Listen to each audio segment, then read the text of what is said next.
The cafeteria was always the loudest place in school, but for Daniel Brooks, it was the loneliest. He was the kid who sat in the corner with a paperback novel, instead of friends, the one others labeled the loser, before ever knowing his story.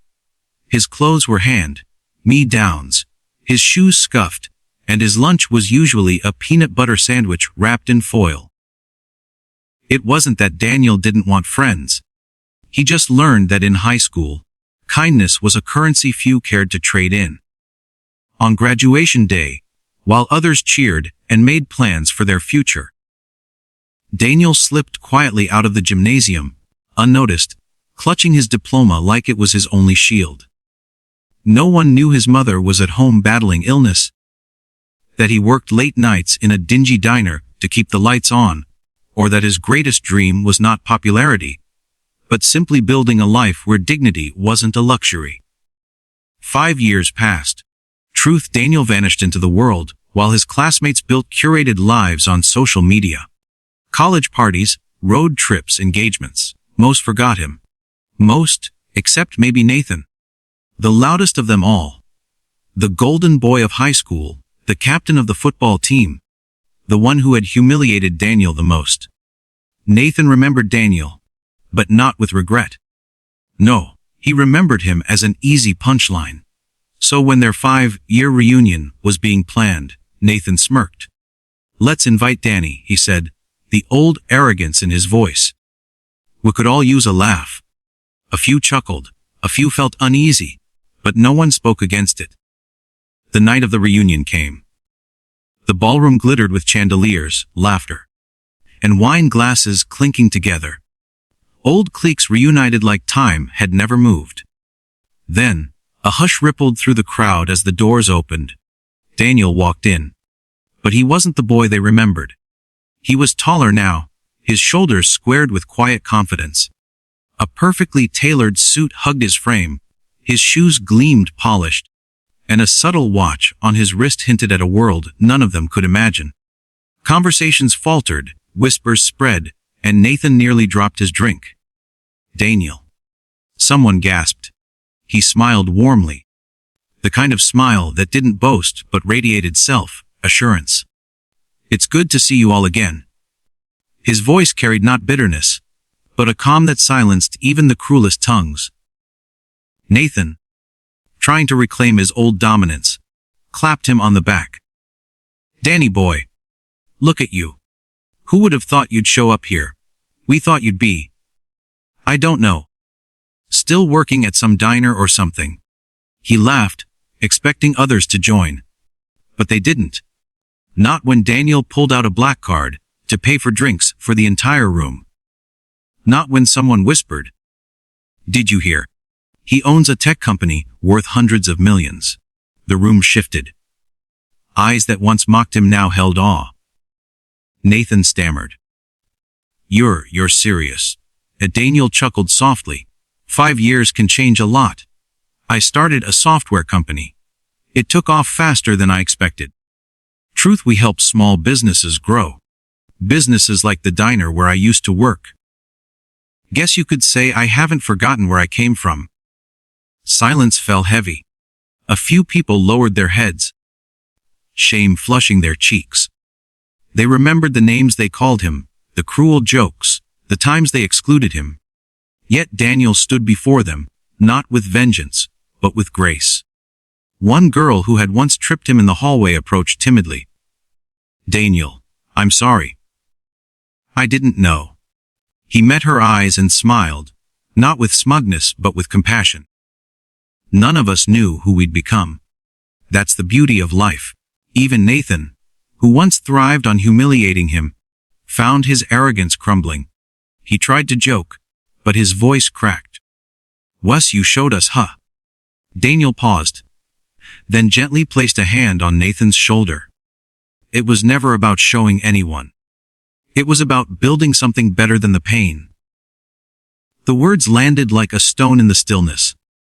For the first time, Nathan felt the sting of humility. Not because Daniel was wealthy, but because Daniel had chosen kindness where he could have chosen cruelty. The reunion carried on, But the energy had changed. People no longer boasted about their jobs or houses. They listened more, laughed more softly, and when Daniel spoke, they leaned in. He didn't talk about money, he talked about resilience, about seeing his mother smile again after years of sickness, about giving his employees the chances no one gave him. And slowly, even those who once looked down on him realized the truth. Success wasn't measured by applause in high school cafeterias. It was measured by how much light you could bring into dark rooms. By the end of the night, when Daniel left, the room wasn't buzzing with mockery. It was humming with respect. Some even with hope. Because if the boy they once called Loser could rise with dignity and heart, maybe, just maybe, they could change too. The night air outside the ballroom was cool, carrying the faint sounds of music from inside. Daniel stepped out to the terrace for a moment, needing space to breathe. He leaned against the railing, gazing out over the city lights. They glittered like the stars he used to stare at from his small bedroom window as a boy, whispering prayers that someday life would look different. True now, standing there, he realized it had. Behind him, footsteps approached. He turned to see Nathan, no longer grinning, no longer swaggering. His hands were shoved into his pockets, his eyes lowered. For the first time, he looked less like the untouchable golden boy, and more like a man facing his own reflection. "Hey, Daniel," Nathan began, his voice quieter than it had ever been. I owe you an apology. Back in school, I was cruel. I thought making you the punchline made me important. Truth is, I was just a scared kid. And tonight, seeing the man you've become, I realize how wrong I was." Daniel studied him, silence stretching. Then, instead of anger, he offered a gentle nod. "We were all kids trying to figure ourselves out. What matters is what we do now." When Nathan blinked, his jaw tightening as if holding back tears. "You don't hate me." Daniel shook his head. "Hate takes too much energy. Forgiveness feels lighter." Something broke inside Nathan at those words. He extended his hand, and when Daniel took it, it wasn't just a handshake. It was a release of years of guilt, an unspoken promise that the past didn't have to define the future. Inside the ballroom, classmates began to gather near the windows, watching the scene play out. For years, they had idolized Nathan, but in that moment, they realized the true strength lay with Daniel. Not in his wealth, not in his tailored suit, but in his ability to extend grace where no one expected it.